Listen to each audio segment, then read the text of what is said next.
Jada Fablock. I'll be your moderator today. I'd like to welcome everyone to the first of our CRC seminar series. Let me introduce our speaker today, Reyhane Daglar. She studied psychology and did her master's in clinical social work. She is also a licensed clinical hypnotherapist. She's worked in Turkey and Germany as a therapist and worked with kids, teenagers, adults, and parents. Currently, she lives in California and works as a licensed life coach and writes in a magazine for teenagers called Meridian. She's also working with APSS, Ms. Reyhane. What are kids and teens going through during this pandemic? Okay, so this pandemic affected everyone else, even us. Imagine how kids are going through, right? And now the school system is open, but for some of the students, still they're doing their courses from home, online, or they're going individually to the school, and it's scary for them because either they have to wear masks all day long, or they need to send their homeworks, read online, post where to post. It's all confusing, and especially for some kids, it's more difficult if they're having a learning difficulty. It's hard for them to do it online. It may also affect their academic level also. So besides academic level, they're going through difficulties such as, like we know for months we're going through this, they are distant from their friends, from their loved ones. And this corona, what's going to happen, when it's going to end, they don't know, it's unpredictable. It's affecting every level, everyone actually, not only the kids, like I said. But according to 2020 Children's Psychiatry and Mental Health Report, 72% of the kids' emotional well-being has decreased. And the top one was because they were anxious. Anxiety is the number one. And depression is number two. And ADHD, attention deficit disorder, and learning difficulty is the third one.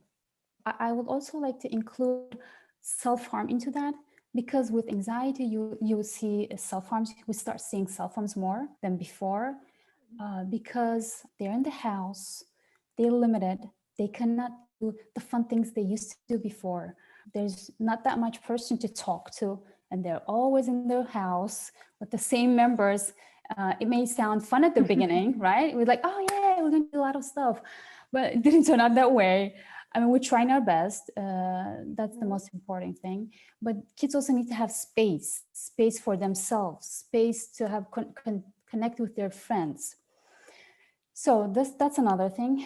Actually, Dr. Schumacher, she explains anxiety as a feeling of worry, nervousness, or unease, typically about an imminent event or something with an uncertain outcome.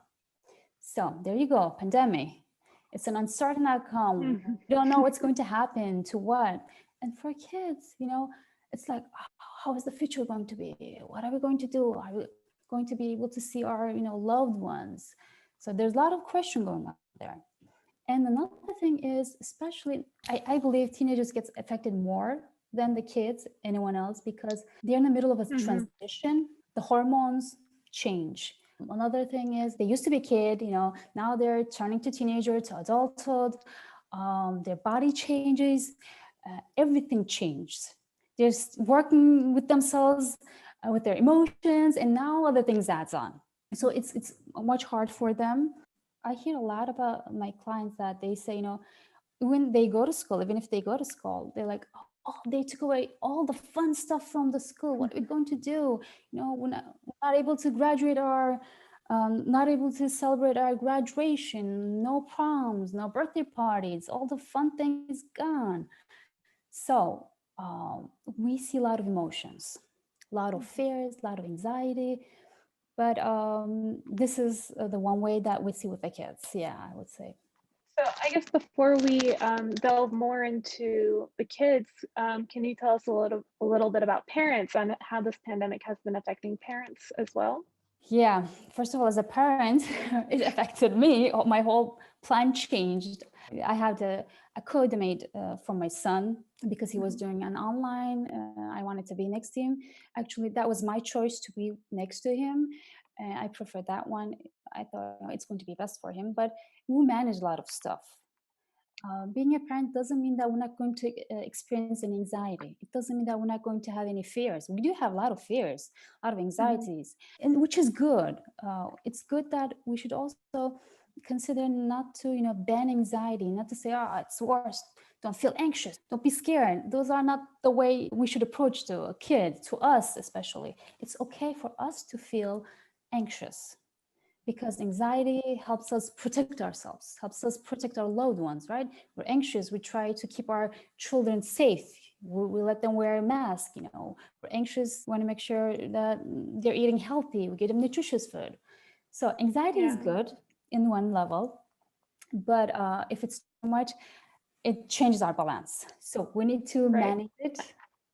Yeah, go ahead, please. Right. And I was going to say, I guess that kind of, it's kind of like determining if this is eustress or distress when it comes to anxiety, the kinds of stress that we're feeling. Yeah. But most of them would say, why are you scared? Why are you so anxious? What's the reason? Don't be, there's nothing to do, But it doesn't work that way. And it's a tool for us to use it in a good way. That's why we should not ignore it. We should not, don't be, because it's there to be used in a good way. So we just need to teach our kids how to use it. And first of all, we need to model it by ourselves. If we can say, okay, I'm anxious, but let's try this. Or we can use some techniques to calm ourselves, such as one of the things in APSS we do is abstinent isolation, like for social media. Try to stay away from it because there's too much information. You get triggered a lot with the news. If you read a lot of things, what's going on, it's increasing, it's getting worse, suck all the things at your house again. But you should put a balance on yourself. Okay, reading news, you should be reading, getting information, but in a limited time. And in APSS, what we say is, okay, if you isolate yourself, it's good, you need to remove the triggers. First, you need to know what's triggering you. If it's those friends that they're like always talk about scary things, you should put a limit on that probably. And the other thing is, after you isolate yourself on that thing, you need to include something in your life because you have that free time right now. So you may want to do maybe include some exercise in that, which is very, very helpful. Your whole body changes, your emotional state changes, and you can do with your kids. It has a healing effect. And maybe you could add some reading instead of that, that plenty of time. You might say that, I don't use that often, but trust me, when you count it, when you trace it, how much you spend your time on social media or watching something, it's a lot. When you track it, it's a lot. So you have that free time and you wanted to put something good in that free time. It depends on your interest. You can read a world classics, or depending on religion, you can read, the sacred books, or do meditation to calm yourself. You need to include something. You need to work on something. It doesn't have to be all of them, but by trying or adding and consistency, it will be better. And there are other stuff that I would like to add actually for managing stress. For the adults, this is, if we can manage this with ourselves, we can do it, show it to our kids. It's like mirror. The kids take it. Modeling. Yes, modeling. Right. First of all, there's something called mirror neurons. Imagine that you watch a TV, like football game, soccer game, get excited, your whole body gets excited, right? You heat up when the soccer game heats up, you heat up. Or when you watch a scary movie, you're like, oh my God, I don't want to see the whole body changes. Or when you see something more emotional, start crying. So it's called mirroring, and neurons mirroring. And it's more with the kids.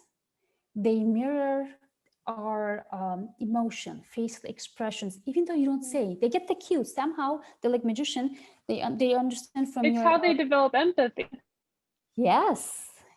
So when you're like anxious, sitting there, I don't know what's going to be, I don't know, the new school system, oh my God, the corona. You will right away see in your kids' eyes that hesitation, that fear, you will see directly. But if okay, we don't know, we don't have the solution, we don't know when it's going to end.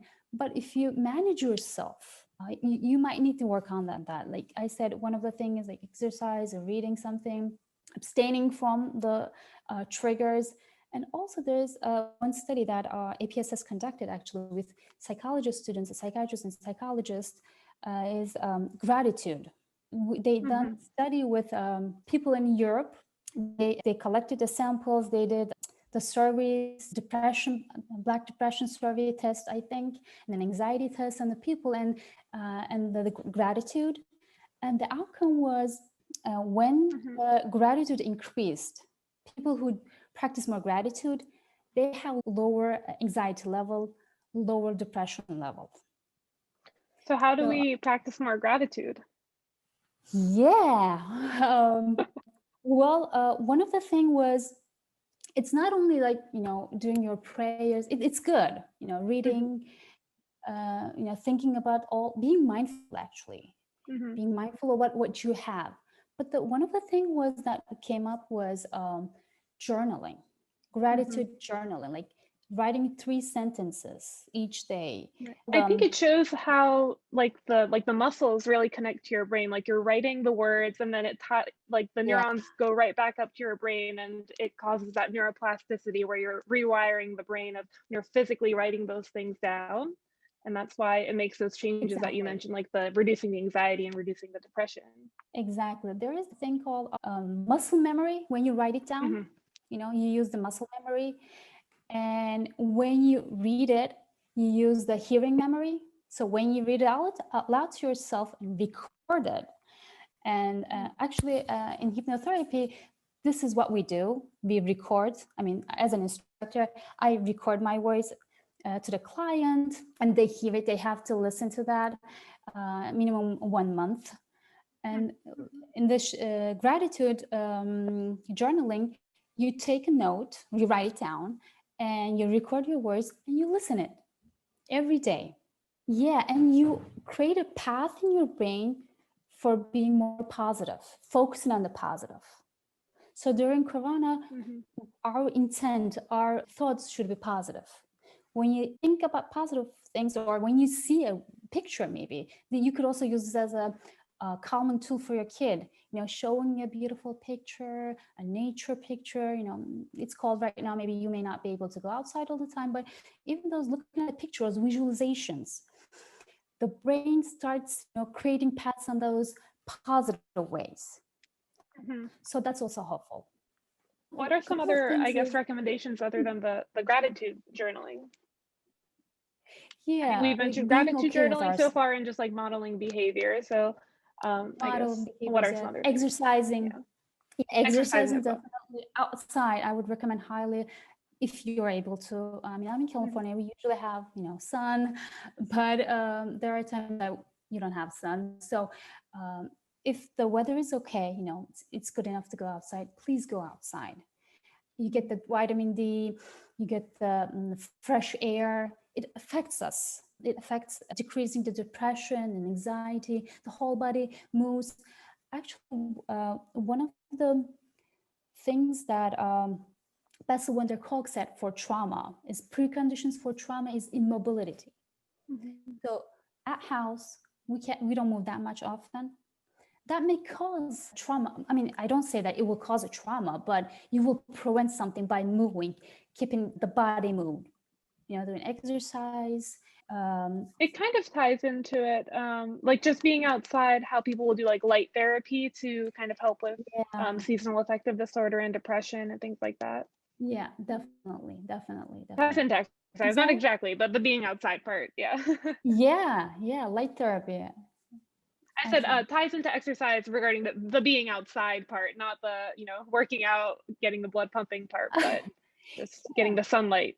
Yeah, and you can do, you can be grateful for being outside, look at the nature, And you can include your family also. It's a perfect exercise for the family. You're walking, gather, you bond, and you can add some little stuff like collecting leaves. That would be fun thing to do. And also seeing and looking how things change, being mindful about, being in the time, being in the present. Because anxiety is when you think about the future, you get anxious. When you think about the past, you get depressed. So you need to be mindful and stay in the present. That's a key thing, I would say. Right. Some of the things maybe we should better be comfortable is like, it's okay. We can make mistakes as a parent. We're learning also. Just give that to yourself also. Be self-compassionate for yourself. We care our kids, but we should also care about ourselves also. Not to be feel guilty, not to be shamed, not to feel shame, but just be in the moment and just see how you would progress better. We're all going to make mistakes. We don't know this whole new thing is different. So, give that to yourself also. It's okay to make mistakes. It's okay to feel uncomfortable. I think it's another thing is being mindful about our fears. It may also pop up, especially during the school time. Our kids at home, they may not be able to understand everything. May get scared, or they go to school, but they refuse to go to school. They don't want to do their homeworks. And that may trigger something in us, like, oh my God, he's not going to pass these grades. He's going to fail. But if we get, anxious, I'm like, we talk that way, you're not going to, pass your grade. You're going to fail. What are you doing? How does that feeling affect you? I mean, when I'm even saying that, I'm like, oh my God, I don't want to deal with this person. I just wanted to ignore my mom, It's not going to be helpful. So our frustrations, our anxieties, our fears, we should be aware of and just own it that it's related to us and maybe work on ourselves. Yeah. How do we, I guess, give these kids a little bit more control when it seems like they're kind of trapped in this situation? Yes. The second thing is they need to feel in control, because in pandemic, there are a lot of things that they cannot control. Actually, nothing when you look at it, right? So, and that thing triggers trauma, feeling sense of uncontrol, being not in control. So we wanted to add sense of control in their life by giving them, asking them some options. Do you want to, for instance, let's say that they're going to work.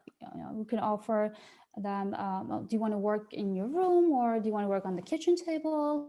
Or let's say it's in the morning, you're going to have prepared breakfast. Ask them, oh, you want to have a scrambled egg or a broiled egg? Do you want to have a pancake or omelette? Or just asking them some options, even with the clothes. Most of the people now doing online shopping, when you buy something, ask your child, oh, do you want the red shirt or the dinosaur design shirt? That's helpful. They need to feel that they can control something. And also you can teach them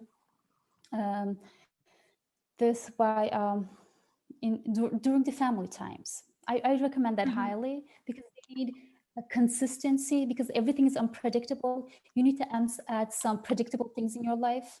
One of them could be, and if you like, family meetings once in a week, or however you, or in that meeting, actually, you can arrange the schedule.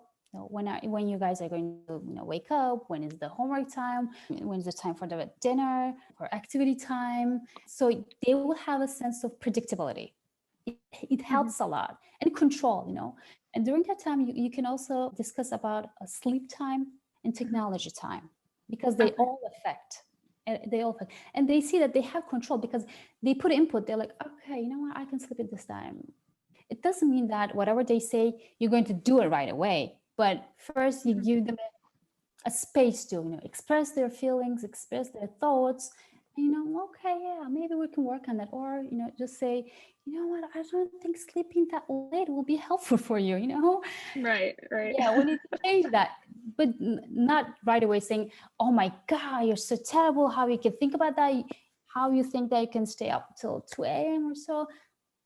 Just jumping right into their face, just say, oh yeah, okay, let me think about it, but I don't think that's going to work. The main thing is that when you show that you love and you care for your kid, they understand it. It's not because that you're going to get punishment, someone is going to get mad at us, what the other people will think. No, just say, you know what, I'm your mom, and I love you, I care for you, and I think this is the best way to do it. You might be upset with me, that's okay, and be fine. When they say, I hate you, you're not the boss of me, you will hear that a lot. Even with the 5-year-olds. Right. So how do you deal with tantrums? That's, tantrums are tough because how do you calm down a kid who's freaking out? Actually, the most important thing is giving you space for your kid, for letting them go of their emotions. That's the main thing. The first of all, we need to give space for them. There's a lot of things going on, and it's okay to be stressed out. It's okay to be mad, angry. It's okay to be angry with mom or dad. And it's all okay because they are going through a lot of stuff. And sometimes they don't know. Kids are not rational. They don't know why they are afraid of. They don't know why they are mad. But sometimes parents are not rational either. It's not just kids, adults. When you're scared, when you're anxious, everything else kind of goes out the window. Yeah, and with emotion, there's no, rational think about it. Right. You just feel we were talking it. about like the amygdala hijack, where it's like that very middle part of your brain, and it's like your brain stem, and then kind of when you get angry and you lose control, it kind of flies off the handle, and all the hormones that kind of start rushing. It takes like 20 minutes for like most of them to clear out, but for it to be like 100% out of your system, it takes 4 or 5 hours to be completely like back to yourself again once you lose that control. Yes. So it's kind of difficult to approach our kids with logic, or even like other people who once they get angry or anxious, it's kind of difficult to approach them with logic, because first you have to let their body kind of calm down and come back to baseline. Exactly. From a biological perspective. Exactly. Yeah. And with the kids, when they're upset, when they're mad, or do tantrums, it's not because, oh, this kid is weird. It's not because of that, because there is something going on inside of them. It's just presentation. Let's say that they get bullied at school, or they feel disconnected from their friends or from their teacher. They come home and, fight with the brother or sibling. And that's not because, that's a mean kid, but there is something going on with this kid. When they act out, it's good for us. It's alarming that something is going on. It's not bad. It gives us a hint that, okay, something is going on, and I need to, do something.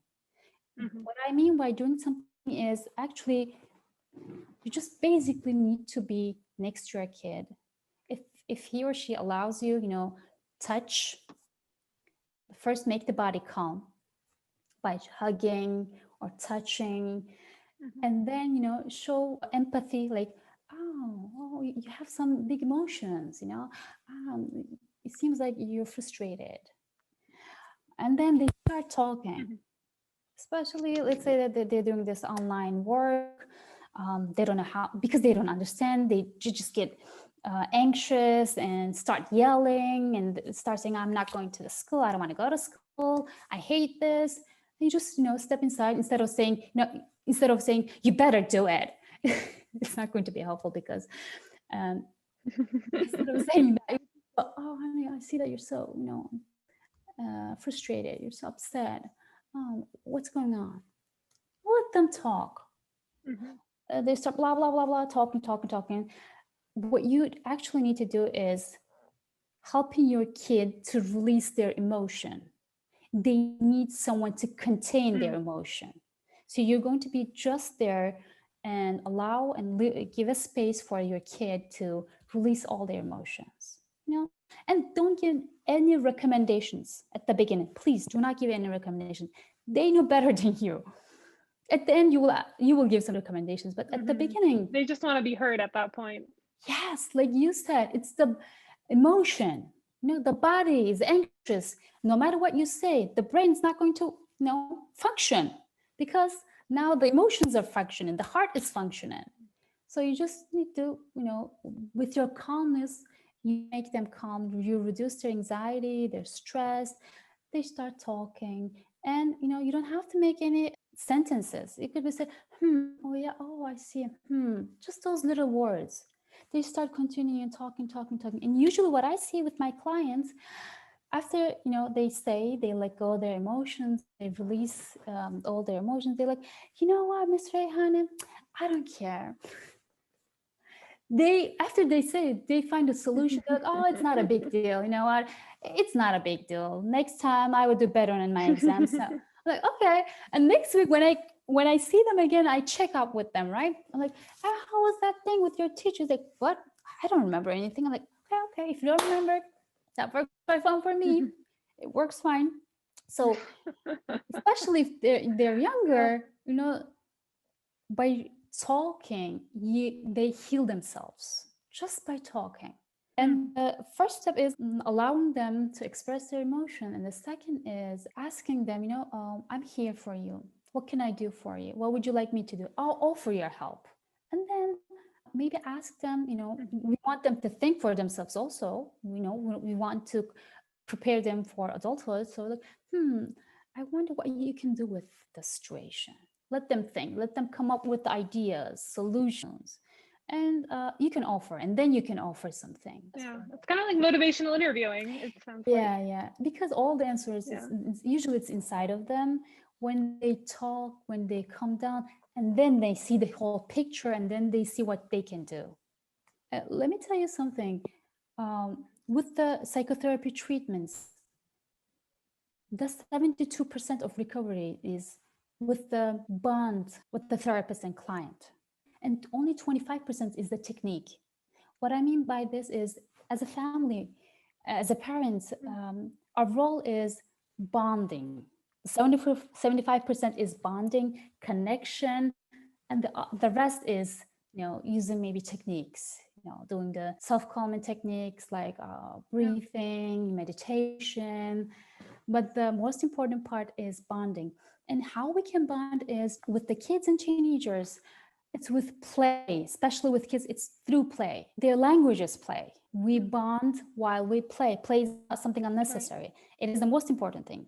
And with teenagers, they might look weird. They might say, no, what are you trying to do? I don't want to play.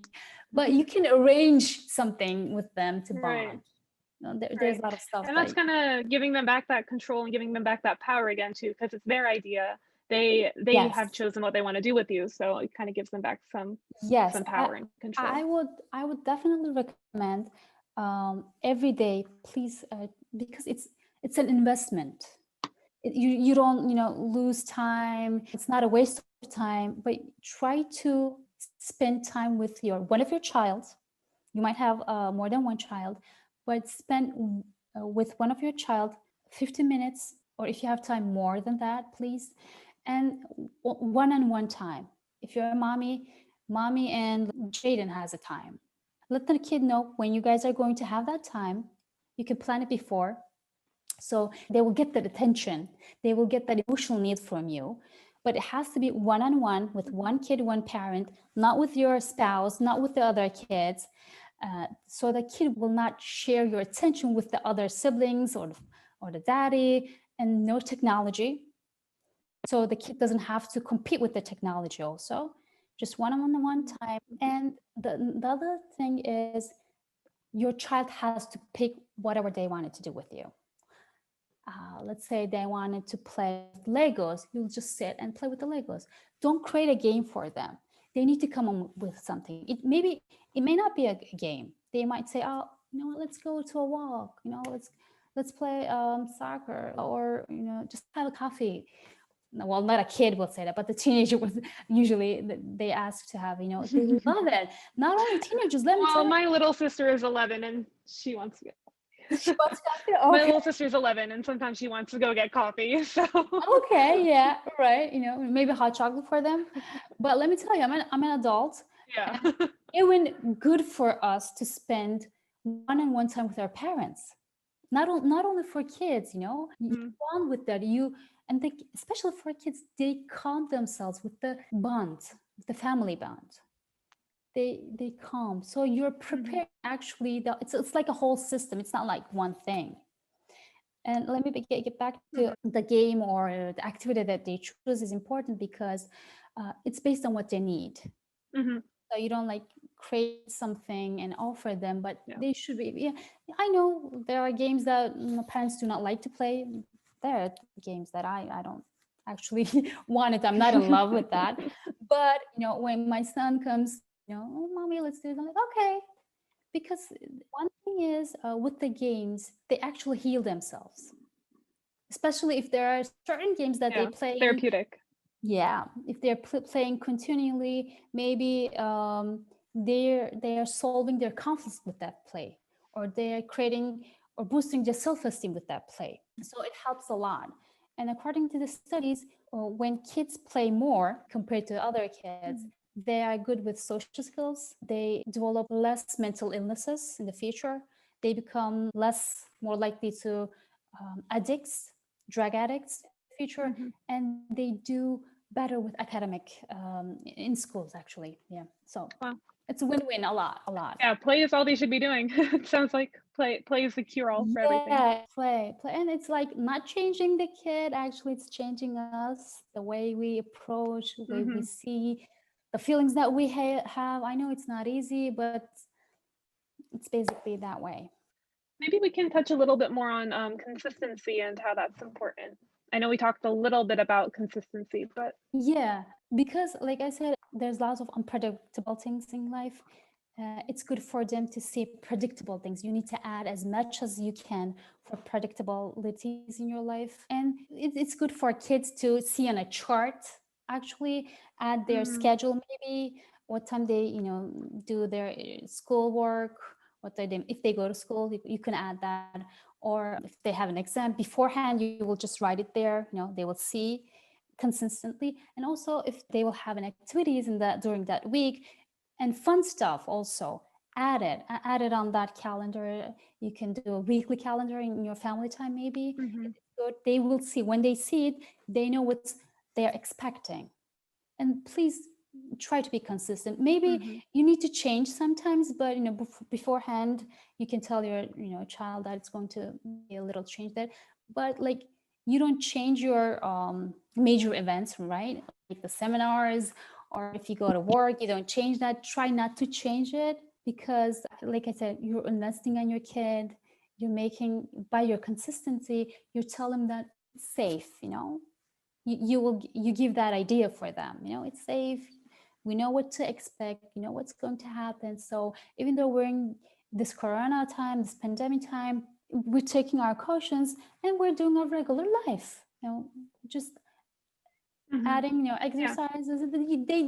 They get the idea of what they expect, what they're going to do, and it makes them feel calmer, less anxiety. Even without the pandemic, all the things that we're talking about right now are things we should be doing in our life to kind of make it more mindful and make it more positive. So any kind of changes that, even if we can only add one of the things that we talked about today to our lives, because maybe it's overwhelming to say, oh, I need to change all these things in my life for it to be more positive. But if even if we can just make one change and kind of carry that through even post pandemic, I think we'll see a lot of positive change in our life.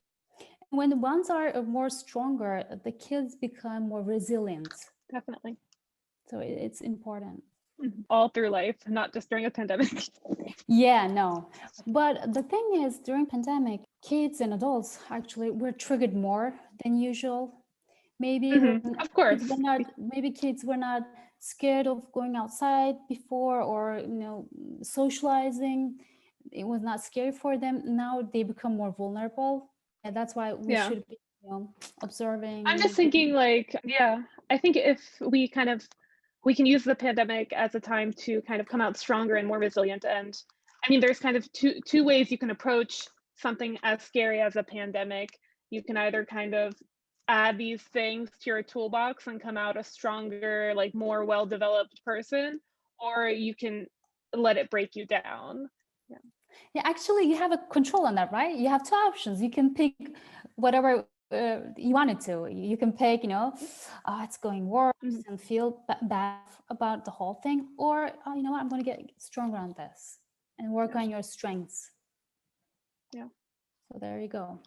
There also, I mean, I'm a kind of a person that I add include whatever I can for my clients, Mhm. for my family also. So the other thing is maybe they may want to add herbal essences like herbal teas Oh, or yes. essential Mhm. oils like chamomile tea. Mhm. It helps with the easing the anxiety, or lavender. If you put in a diffuser in the room, especially before they go to Mhm. bed, it helps them. Or adding with an oil and rubbing under their kids' feet, it calms them. On the nutrition, Mhm. Mhm. usually I ask my clients to go to a pediatrician and check their blood work, what's going on, or if any other Mhm. thing that comes. Check the pediatrician first, Right. and sometimes there could be some vitamin deficiencies, and they may also affect their well-being, emotional well-being. So if they need, they could, they have to check with a doctor, of course. They could get vitamin B, vitamin D, or magnesium sometimes, Yeah. knowing Yeah, that of course. also. Yeah. I mean, there's definitely been an increase in our clinic where I think every day there's someone who wants a like antidepressant, SSRI, because everyone's like so anxious because of the pandemic. Mhm. I think if herbal solutions are effective, there's no reason to mess with your brain chemistry. That's my own personal view. Obviously, I think everyone should talk with their doctor about their own Yeah, mental health. But but it helps. Yeah. physicians are very like aware of the issue as well and how it's affecting people's mental health, and we see it every day. And they'll always recommend something. So whether it be like chamomile, lavender, or if you would want to try like a more like supplemental, like herbal stuff like melatonin. So it's always good to get those checked. I think I froze again. Okay, yeah, I can hear you. I think we have a question, but I think I need more um, description about that.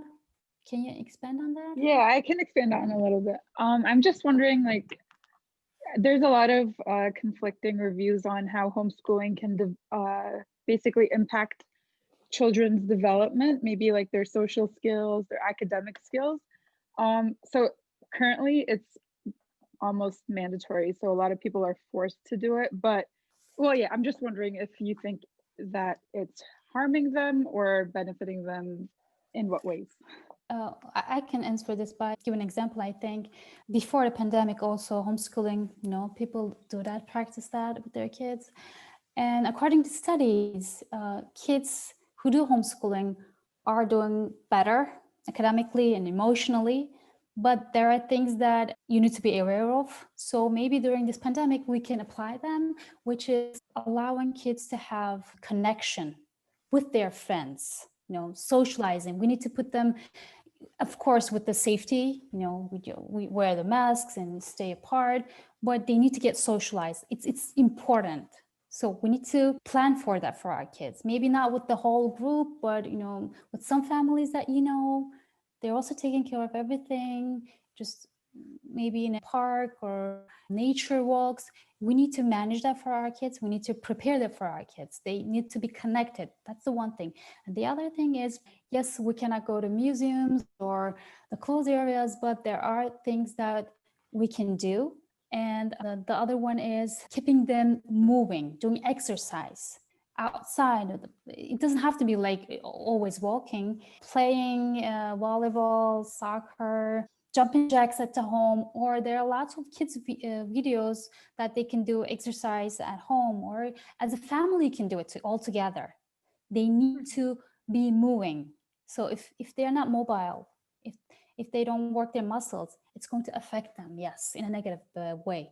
If they are disconnected with the people, with their friends, their loved ones, yes, they will be affected, unfortunately. But they don't have to be like see it face to face all the time. It could be through online, through Zoom. We can arrange something, they could see their friends with the cameras. They can celebrate birthdays through the Zoom meetings or so.